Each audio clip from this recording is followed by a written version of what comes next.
हमने देखा जब भी आईएनआर में 10 ईयर गोल्ड रिटर्न 17-18% पहुंच जाता है तो फ्यूचर रिटर्न एक साल में हो सकता है 20% बढ़े, लेकिन 3 से 5 साल का हिस्टोरिकली कभी आपका डबल डिजिट पैसा नहीं बना है। आईटी इंडस्ट्री में टर्मिनल वैल्यू का बड़ा सवाल है कि वो इंडस्ट्री रहेगी कि नहीं रहेगी, उससे लिंक्ड काफ़ी लोगों के जॉब्स है।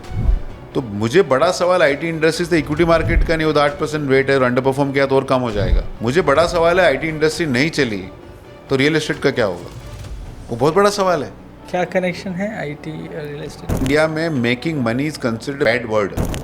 आप बॉलीवुड मूवी देखो, आप कोई मूवी में देखो, विलेन होगा ना वो पैसे वाला, गांव का सेठ, काला बाजारी, जमीन लूटने वाला, ये दिखाया जाता है। और गरीब होना मतलब वर्च्यू है, और जो भी पैसे वाला मतलब बदमाश है वो। तो अगर इस माइंडसेट से आप एनी सोसाइटी जो वेल्थ क्रिएटर को इस तरह से देखती है, वह वेल्थ क्रिएट कहाँ से होगी भाई? क्या ऐसी हम चमत्कारी कंट्री है कि यहाँ आदमी अपने काम के अलावा हर काम में होशियार है? तो ये मॉर्निंग वॉक फ्रेंड्स है ना, उनकी advice is most dangerous advice.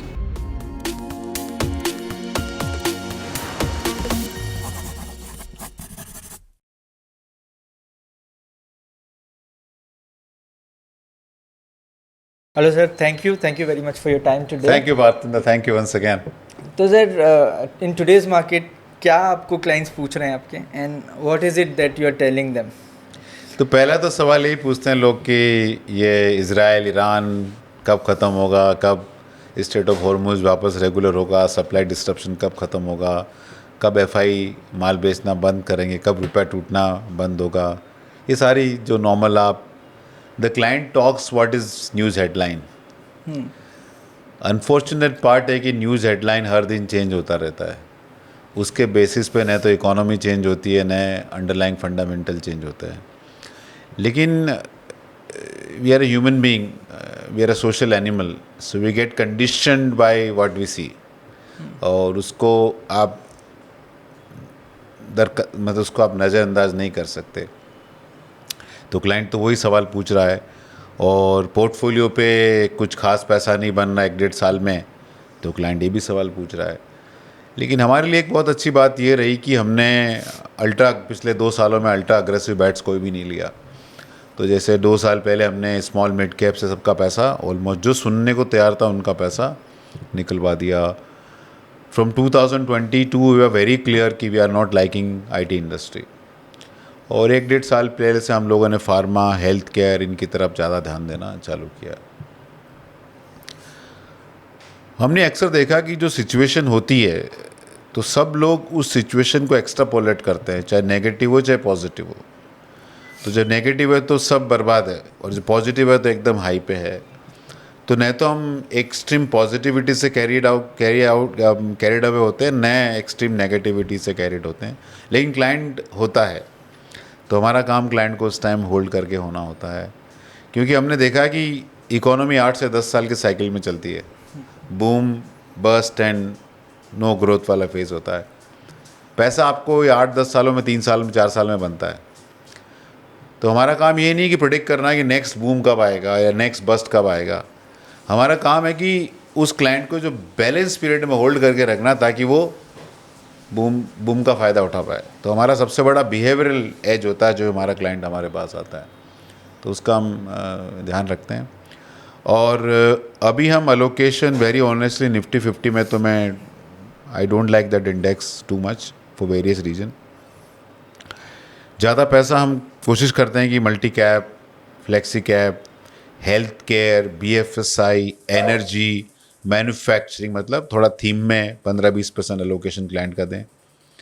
और हम हर थीम का एक मेरे पास लॉन्ग टर्म डेटा अवेलेबल है, तो हम उसके बेसिस पे कॉल लेते हैं। जैसे गोल्ड में हमने कॉल लिया कि भाई गोल्ड ओवर प्राइस हो गया 1,74,000 पे, और बहुत इंटरेस्टिंग है कि गोल्ड में क्या हो गया कि गोल्ड एक ये जो कंस्ट्रक्ट है ना, इकोनॉमी में थ्योरी आती है कि भाई gold is a natural hedge against inflation, geopolitics, ये मैन मेड कंस्ट्रक्ट है, नेचुरल फिनोमेना नहीं है कि ज़्यादा धूप पड़ी तो बारिश आएगी, वैसा नहीं है, और दिन के बाद रात होती है। अभी पिछले 20 सालों का सबसे बड़ा जियोपॉलिटिकल है, लेकिन गोल्ड का दाम घट गया, सिल्वर का दाम घट गया। तो व्हाट क्रिएट सी आपको बेसिकली समझना है कि गोल्ड एक असेट कैटेगरी जो डिमांड एंड सप्लाई ड्रिवन है कम्प्लीटली, और ये ऐसी कैटेगरी है जिसके अंदर 50% सप्लाई आती है तो वापस जाती नहीं है, क्योंकि जो दुनिया में जो टोटल गोल्ड प्रोड्यूस होता है उसका 50% इंडिया चाइना में एक्चुअल कंज्यूमर कंज्यूम करता है, वो माल अक्सर बिकने आता ही नहीं है। ओके, बाकी लोग करते हैं।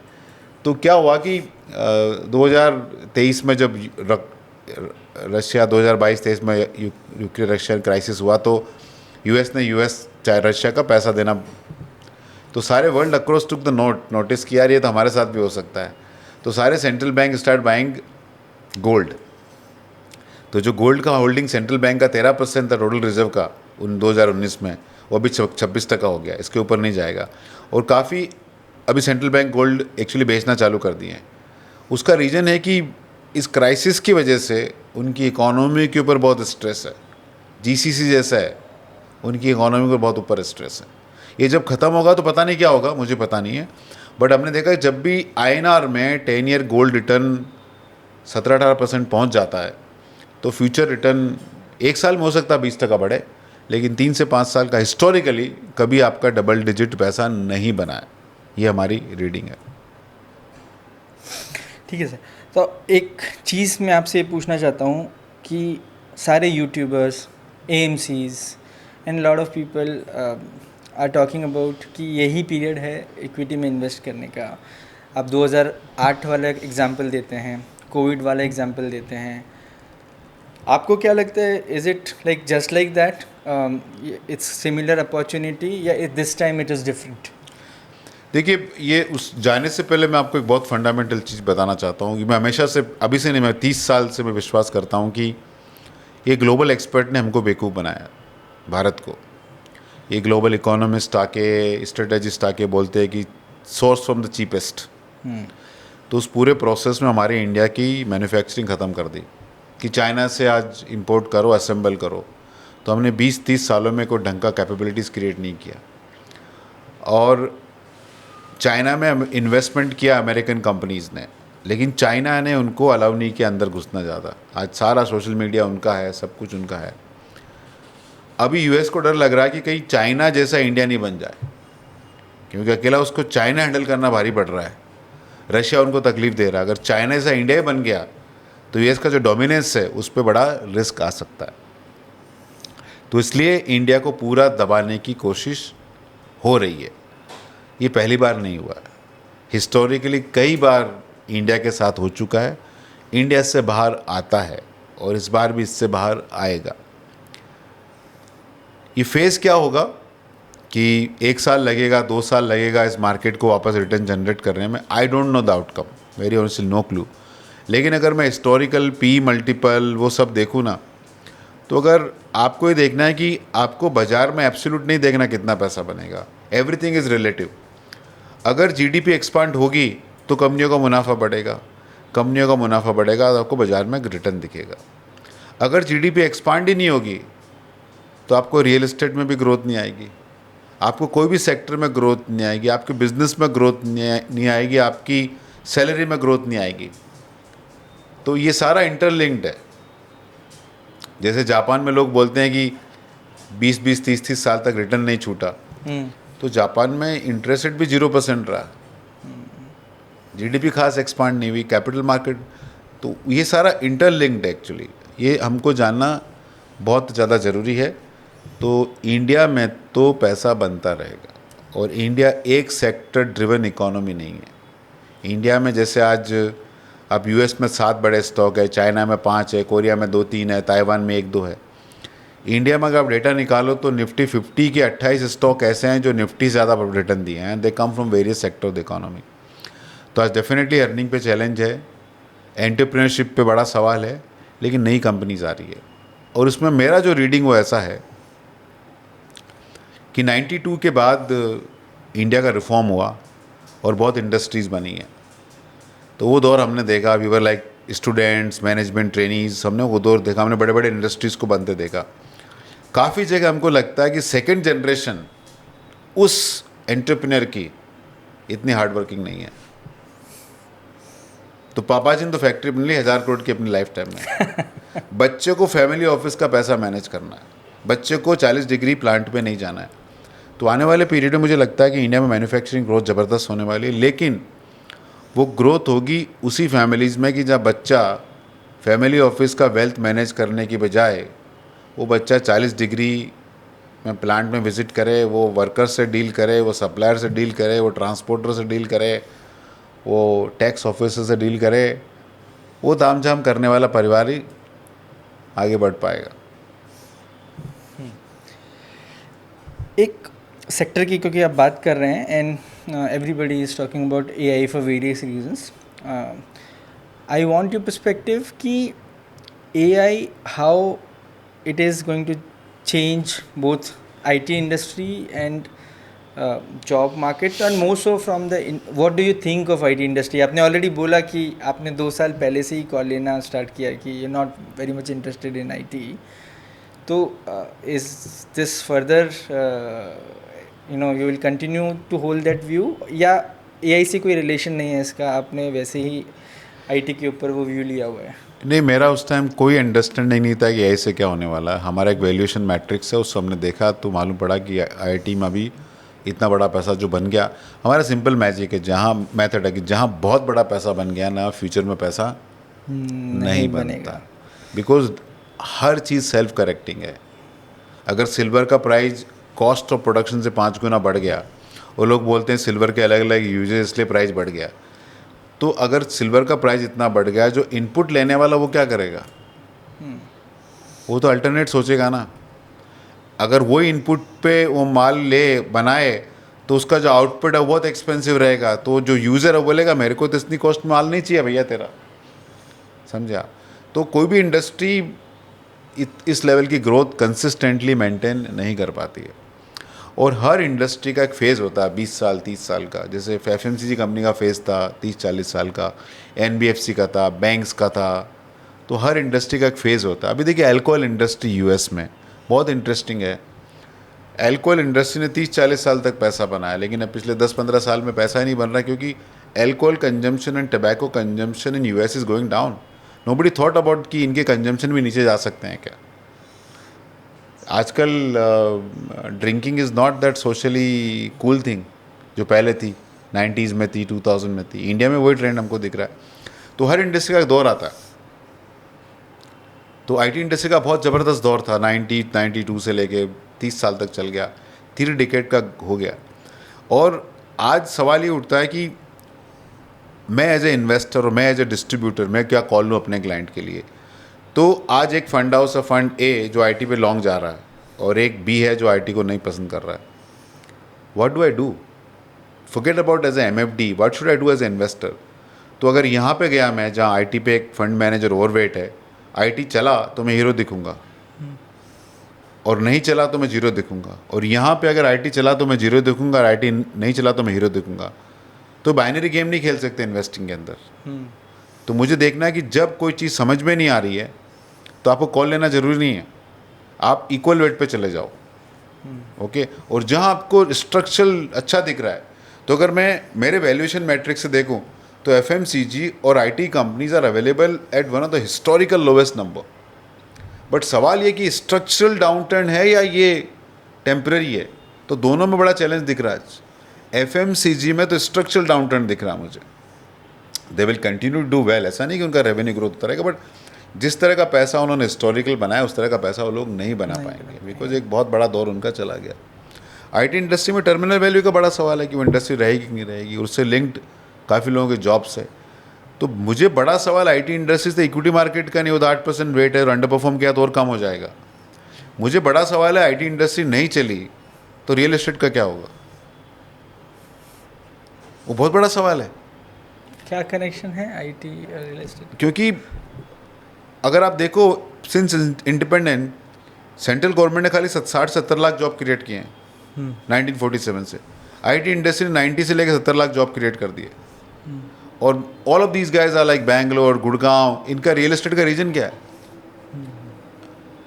And now if people lose job they will definitely get employed somewhere else, something else will emerge, I don't know what that would be.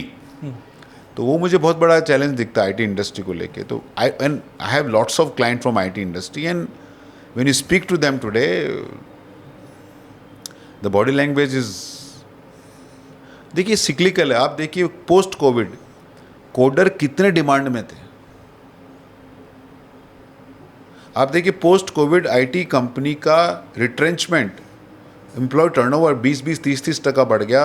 People start hiring at 30-40% salary. मैंने तब कॉल लिया था कि यार जिस इंडस्ट्री में salary है उनका, आपका सबसे बड़ा कॉस्ट पीपल है, तो आपका रॉ मटेरियल कॉस्ट 30% बढ़ गया तो क्या होगा. And then I looked at historical return, तो वो अच्छा नहीं आ रहा था. तो मेरे हिसाब से इंडिया में फ्यूचर वुड, हमारे पास इलेक्ट्रिसिटी नहीं थी, अभी इलेक्ट्रिसिटी है. रिन्यूएबल एनर्जी में बहुत हमारा इन्वेस्टमेंट हो रहा है, ज़बरदस्त लेवल का हमारा इन्वेस्टमेंट हो रहा है.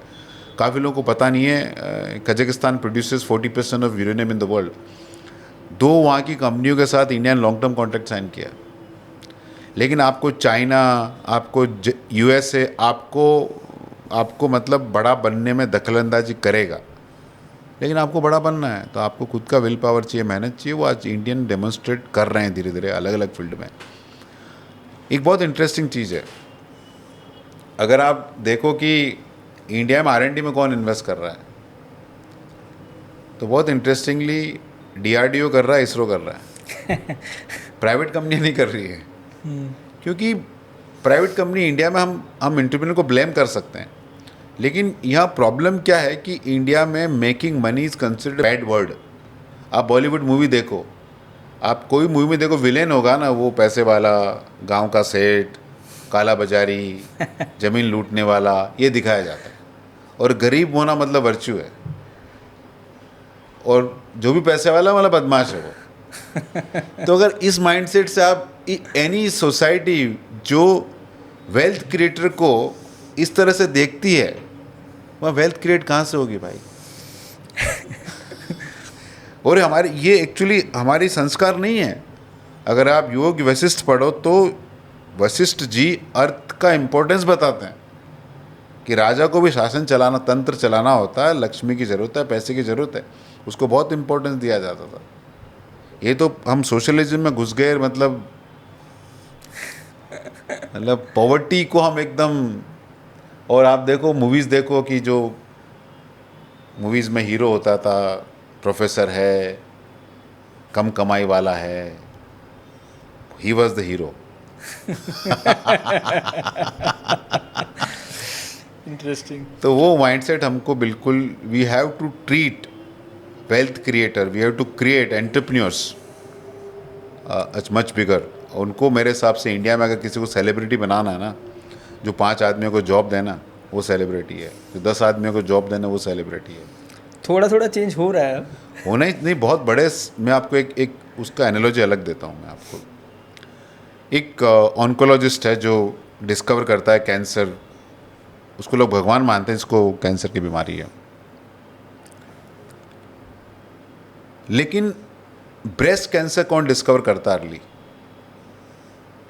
अर्ली ब्रेस्ट कैंसर डिस्कवर हो गया तो ट्रीटमेंट हो जाता है, और वहाँ आंगनवाड़ी वर्कर आते हैं. आंगनवाड़ी वर्कर जो लेडीज़ होती है वो ब्रेस्ट कैंसर डिस्कवरी में फास्टेस्ट हेल्प कर सकती है. तो कैंसर का डिजीज़ इंडिया में कम होगा, लेडीज़ में ब्रेस्ट कैंसर का, तो सबसे बड़ा कंट्रीब्यूशन आंगनवाड़ी वर्कर्स का होता है. तो हमको इन चीज़ों को अप्रिशिएट करना चाहिए. ये हमारे हीरो हैं. हमको वी शुड आइडेंटिफाई कि वो एक फिल्म में एक्टर करने वाला, क्रिकेट खेलने वाला, ठीक अपनी जगह है, बट हुआ द रियल एंटरप्रेन्योर है, जो 5 लोगों को 10 लोगों को जॉब देता है, जो गांव-गांव घूमता है, उसको हमको अप्रिशिएट करना चाहिए. आई थिंक जब तक हम उस चीज़ को, और उसमें मुझे लगता है इंडिया में एक बहुत बड़ा उसका चैलेंज है ब्यूरोक्रेसी का. जो आज हमारा तंत्र है उसमें ब्यूरोक्रेसी इतनी ज़्यादा पावरफुल है कि किसी को भी आप समन कर सकते हो. तो ब्यूरोक्रेसी, अगर सरकार को चेंज करना है तो ब्यूरोक्रेसी का माइंडसेट चेंज करो, तब मुझे लगता है काफ़ी अच्छा. एंटरप्रेन्योरशिप है, एंटरप्रेन्योरशिप की कमी नहीं है इंडिया में, बहुत एंटरप्रेन्योर है, बट राइट इम्पिटस दो उनको. मैंने एक वीडियो बनाया था कि how to create honest tax payer as a new celebrity. अगर आपको बिहेवियर चाहिए तो उसको रिवार्ड करो. तो आज IPL के मैचेस हो रहे हैं, तो उसमें एक्टर्स दिखते हैं आपको, आप में ब्यूरोक्रेट्स दिखते हैं, पॉलिटिशियन दिखते हैं, सिंगर्स दिखते हैं. क्यों नहीं ऑनेस्ट टैक्स पेयर? आप एयरपोर्ट पे जाते हो तो आपकी गाड़ी तो बाहर ही खड़ी हो जाती है, बाकी वीआईपी गाड़ी अलग जाती है, वीआईपी के अलग लाउंज होता है। और कौन होते हैं VIP? All of them, mostly all of them are basically on the tax payers money. लेकिन आप बोलो ना बॉम्बे के अंदर जो टॉप 10-100 टैक्स पेयर हैं या 20-50 टैक्स पेयर हैं, 200 टैक्स पेयर हैं, will create them new VIP in this country. अगर मैं आज टैक्स दे रहा हूँ और मेरे को एयरपोर्ट में लाउंज, वीआईपी लाउंज का because of my tax abilities platinum card मिलता है, how much breaking right you are giving it to me? तो अगर आपको अगर रिवार्ड कोई बिहेवियर चाहिए तो उसको रिवार्ड को आपको इनकरेज करना चाहिए। तो अगर आपको जॉब क्रिएट करना है, आपको एंटरप्राइज करनी है, तो आपको उसको इनकरेज। गाली देना बहुत आसान है, आईटी इंडस्ट्री कोई भी गाली दे के चला जाता है, बट भैया कितने लोगों उन्होंने उद्धार किया अभी देखो ना, कितना जॉब दिए हैं, कितना सब दिए हैं। तो मुझे लगता है कि जब तक हम उस चीज़ को रेस्पेक्ट नहीं करेंगे तब तक वो चीज़ क्रिएट होना मुश्किल है। तो finally I was reading, I want to close this on your view on how do you see market. मैंने अभी रिसेंटली एक फंड मैनेजर का लिंक्डइन पोस्ट पढ़ा and he saying that this could be next war cycle and this war will last till probably 2032. तो पहला तो चीज़, do you think that's true, and if it's true, how should investor think in this market? तो वो fund manager 2 साल पहले क्या बोल रहा था? मैं आपको बताता हूँ, 28 फरवरी को वर्ल्ड एस्ट्रोलॉजर कॉन्फ्रेंस हुई दुबई में। They were looking at prediction about the world and everything. वो खुद अटक गए।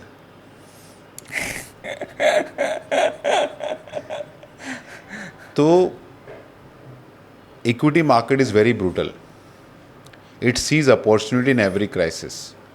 If we are going to see more geopolitical risk, there are certain sectors of the economy which will do very well.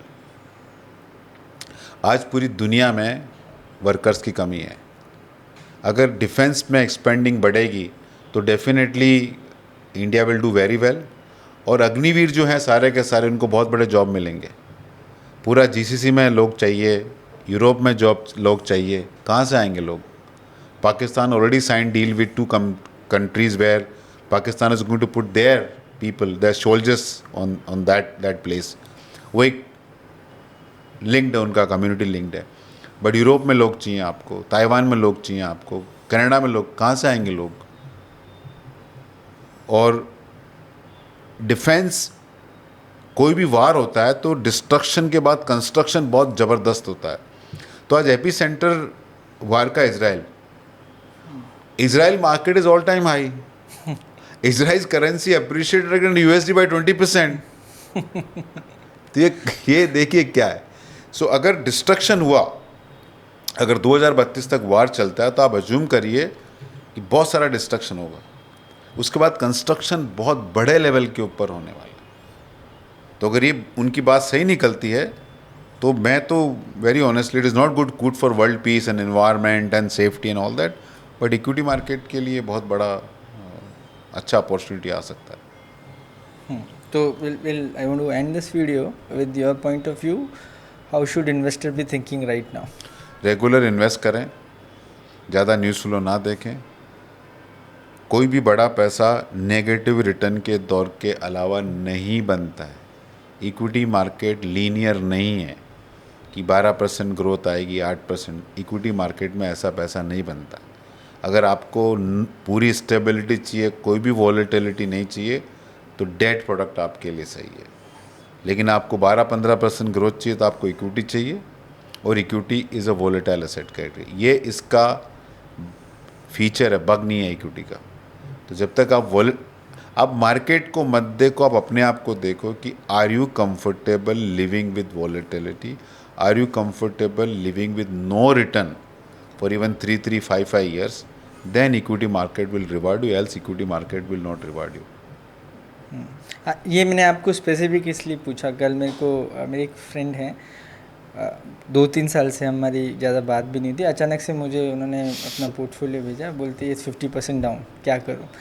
तो 50% down तो बहुत ही चमत्कारी portfolio है. कहाँ डाल दिया उन्होंने? सिर्फ स्मॉल कैप्स है उनके पास. 50% फिर भी स्टॉक होगा तो अलग बात है. स्टॉक है, सिर्फ स्टॉक्स हैं. I think this a very important lesson people should learn. कि डायरेक्ट स्टॉक इन्वेस्टिंग में आपका पैसा नहीं बनेगा, आप कितना भी चमत्कार कर लो। और पर इन्वेस्ट कैसे किया? हस्बैंड ने सजेस्ट किया। हस्बैंड को किसने सजेस्ट किया पता नहीं। Morning walk friend. तो हम मजाक में बोलते हैं कि इंडिया ऐसी हम चमत्कारी कंट्री है कि यहाँ आदमी अपने काम के अलावा हर काम में होशियार है। तो ये मॉर्निंग वॉक फ्रेंड्स है ना, उनकी advice is most dangerous advice. उनसे एडवाइस ले लो पेंट कहाँ से लेना है, उनसे एडवाइस ले लो कर्टेन कहाँ से लेना है। But overall, I think you have a positive view on equity, provided you can handle volatility. देखिए, वर्ल्ड बिलोंग टू ऑप्टिमिस्ट्स, ऑप्टिमिस्ट ही पैसा बनाते हैं। Thank you, sir. Thank you very much for your time.